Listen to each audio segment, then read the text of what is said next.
ती लढाई आता नेत्यांची राहिलेली नाही, ती लढाई आता जनतेनं हातात घेतलेली आहे।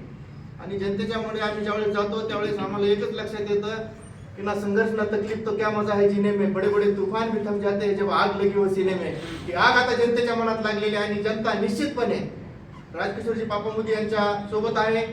आणि रिपाई आठवले गट, महाराष्ट्र नवनिर्माण सेना आणि समाजवादी पार्टी यांच्या ज्या पाठिंब्याने आम्हाला निश्चितच पाठबळ मिळालेलं आहे, आमची ताकद अजून वाढलेली आहे आणि निश्चितच आम्ही या येणाऱ्या इलेक्शनमध्ये विजयी होऊ असा आम्हाला विश्वास वाटतो।